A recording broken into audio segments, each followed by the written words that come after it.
Hey everyone, my name is Toyosi Labeodo. I'm the principal admin consultant of True Link Human Services. Um, I just need to let you know that the fact that you have a visitor's visa to come into Canada does not guarantee that you'll be allowed into Canada. So in the last 2 weeks, I've had like seven people call me, and they called me when they got to the point of entry in Canada. And at the end of the day, seven of them were sent back to their country of origin. Unfortunately, they all came from Nigeria. So I'm going to tell you what really happened to them and why they were sent back. So all of them have something in common. They had their visas processed through an agent, not the same agent actually, different agents from different places in Nigeria. And this agent did not actually tell them anything about the application. They didn't even know about it. It's possible that they paid those agents for those things and never submitted documents by themselves. So when they got to the point of entry, the visa officer asked them some questions based on what they filled in the application forms. You know that they have all these records um, with them. They can see all the things that you filled, and when they checked it, they saw that what they filled was different from what they were telling them at the point of entry. So they queried them about, like, one of them said he was married, but his form said he was single. So can you see there's a discrepancy? That means you can't be married and the form they filled for you said single, or maybe you are single and the form they filled for you said married. That means there's something wrong. So at the end of the day, when they queried them, they saw that it seems the process was done for them. They don't know about the things that were filled for them. They sent them back to where they came from. They did not allow them to enter Canada. That's a technical deportation. Some of them were asked that, do you want us to deport you, or you want to go back by yourself? But what you don't understand is either you are deported or you decided to go back by yourself, it has a negative implication, because when you are applying again, it might not be so easy to get a visa anymore.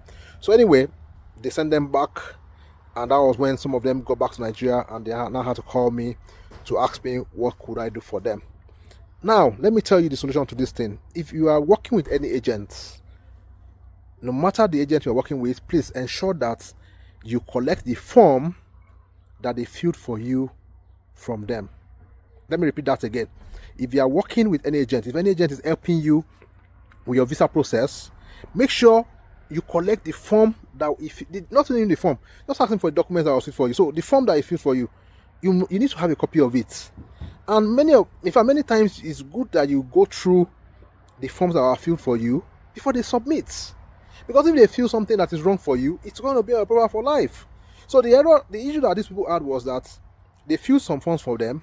They did not know what they filled for them. And unfortunately, the agent too did not give it to them before they traveled. So they don't know about it. And when they now traveled, they got to the point of entry, they asked them about it. They were saying something different from what was filled for them. That means you are lying. That's misrepresentation. And that can even lead to 5-year ban. I can tell you that. So that can lead to PFL and a 5-year ban. So if you have any agent processing anything for you, before they submit, or even if it's after they submit, ask them. It's better to collect it before they submit so you can review it. Let them go through that form yourself. And if you have gone through the form, it is fine. Keep a copy for yourself. You need it now. You may not need it now, but you need it when you are applying some other time. And if you get to the point of entry and they're asking questions, you would know what has been filled for you. So make sure you collect that form and save a copy where you can always have access to it. And before you travel, make sure you go through it.